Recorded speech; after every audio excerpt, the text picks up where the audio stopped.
Day 13, one day from the finish of a 14-day clinical sprint. Tomorrow at this time, you will have completed the full 336 hours. Today is about the depth of what's been built. At day 13, virtually all acute physiological withdrawal effects have resolved. That's the clinical language, not a motivational claim. The default mode network of your brain has reset. Blood viscosity has returned to non-smoker range. Carotid intima-media thickness, one of the key structural markers of atherosclerotic progression, has halted its advance. DNA repair mechanisms are active, with base excision repair and nucleotide excision repair enzymes working through genetic damage caused by years of carcinogen exposure. And at hour 300, a number worth pausing on. Ciliary density in your tracheobronchial tree has reached approximately 75% of non-smoker normal. 300 hours after your last cigarette or your last vape, the airway architecture is 3/4 of the way to its healthy state. And it continues to rebuild. Hours 289 through 312. At hour 289, the brain's default mode network has reset. The default mode network, the system active when the mind is at rest rather than focused on a task, was hyperactive during nicotine dependence. Idle moments, waiting for a bus, sitting in a meeting, lying in bed before sleep, these states were colonized by nicotine-seeking ideation. The default mode network generates the mind wandering that, in an active user, tends toward thoughts of smoking. At day 13, this network has recalibrated. Idle moments no longer default to thoughts of smoking. The mind wanders to other things. At hour 290, club cells in the bronchiolar epithelium, previously called Clara cells, are regenerating. These cells produce a surfactant-like secretion that protects the smaller airways from inhaled toxins, and they serve as progenitor cells for bronchiolar repair. Their recovery means the smaller airways are rebuilding their own chemical defense infrastructure. At hour 291, whole blood viscosity has returned to non-smoker range. The combination of normalized red blood cell deformability, reduced fibrinogen concentration, and normalized hematocrit has restored the physical flow properties of your blood.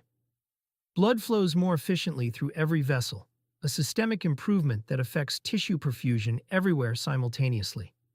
At hour 292, mucosal-associated lymphoid tissue throughout the respiratory tract is recovering.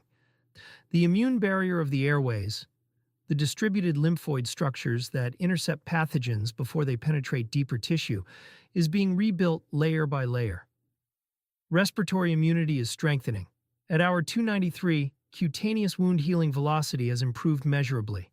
Restored dermal blood flow, fibroblast function, and collagen deposition have brought wound healing speed close to non-smoker rates.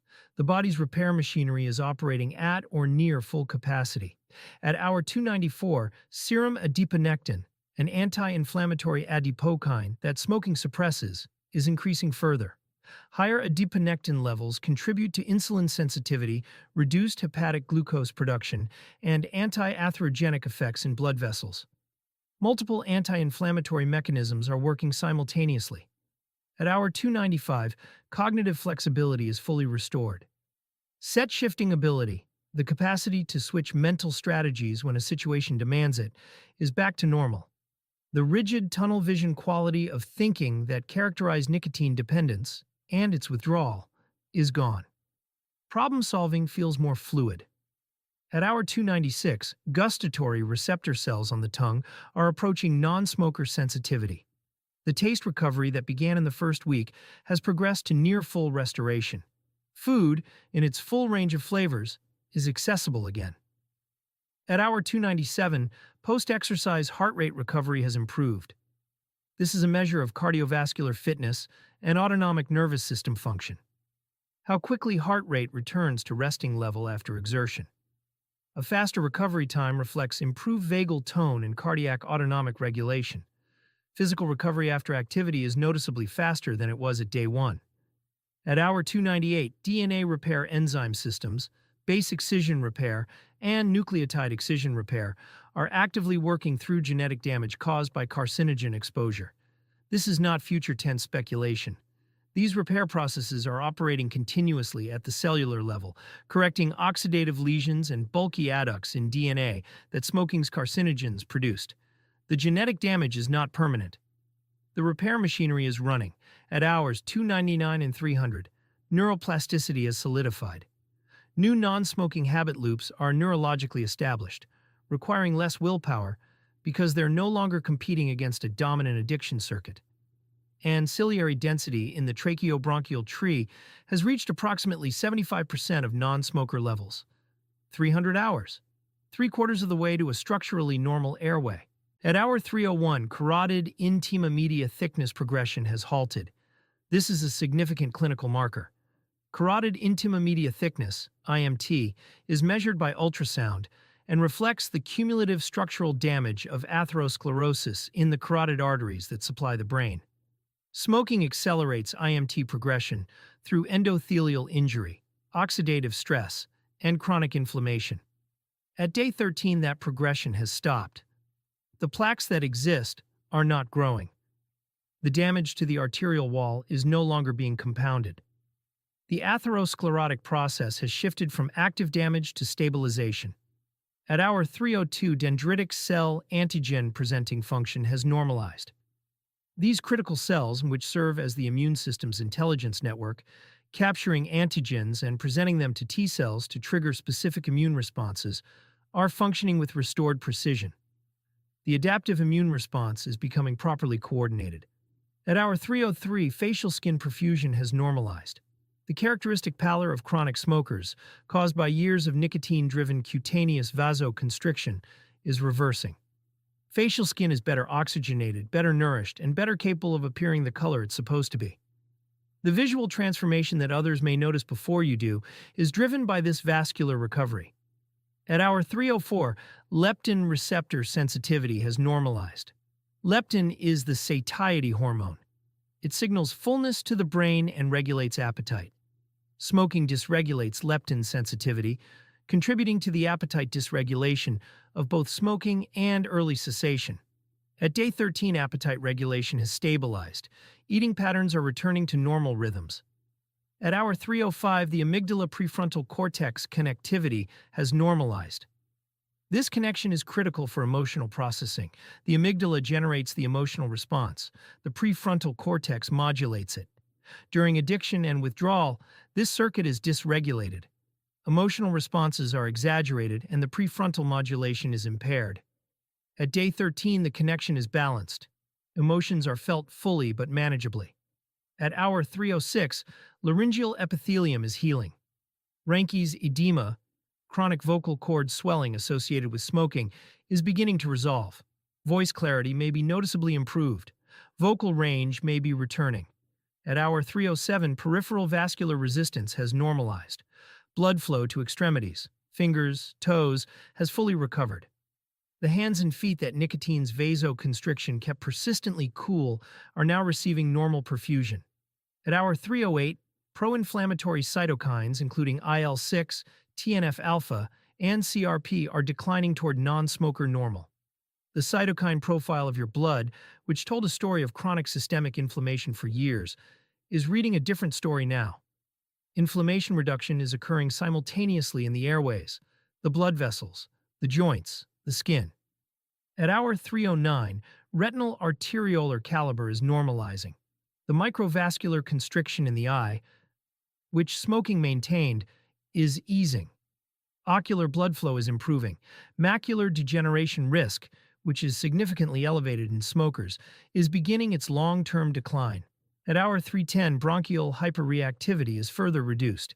The airways are less reactive to irritants. Environmental triggers, cold air, exercise, perfume, are less likely to provoke bronchospasm. The bronchial tree is becoming a more stable, less reactive structure. At hours 311 and 312, total white blood cell count, chronically elevated in smokers as a marker of systemic inflammation, is normalizing. Day 13 is complete. 13 days smoke-free. Virtually all acute physiological withdrawal effects have resolved. 1 day remains. At hour 300 exactly, the clinical timeline notes 300 hours smoke-free, a number that carries weight in the cessation research literature. Why 300? Because multiple independent repair processes have converged by this point. Ciliary density at 75% of normal. Neuroplasticity solidified. The new behavioral pathways are established. Blood viscosity normalized. Endothelial nitric oxide production restored. Immune cell function at or near non-smoker baseline across neutrophils, NK cells, T cells, macrophages, and dendritic cells. The convergence of multiple repair processes at the same time point is not coincidence. It reflects the shared biological substrates of smoking damage. Oxidative stress, chronic inflammation, and impaired tissue oxygenation were common upstream causes of dysfunction across all these systems. Remove the cause, give the body sufficient time, and the downstream effects resolve in parallel. 300 hours is also clinically significant for relapse data. Research consistently shows that once cessation reaches this duration, the probability of maintained abstinence increases substantially. Not because the biology changes dramatically at hour 300, it doesn't, but because the cumulative timeline of behavioral reinforcement and receptor normalization has reached a threshold where the habit loop for smoking is no longer the dominant neural circuit. You are not fighting the addiction anymore. You are simply not having it. Hour 312. 13 days smoke-free.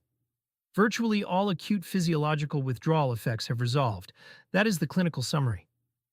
What it means concretely: no nicotinic receptor withdrawal demand, normalized blood chemistry across all major inflammatory and coagulation markers, restored immune function, improved pulmonary function with measurable FEV1 gains, neuroplasticity consolidated, and the brain's reward system calibrated to natural stimuli. 1 day remains. The hardest battle is won.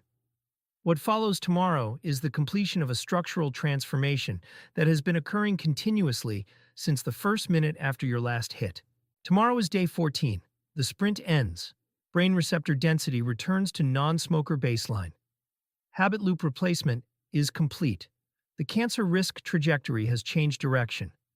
Every system in your body will be operating closer to its design specification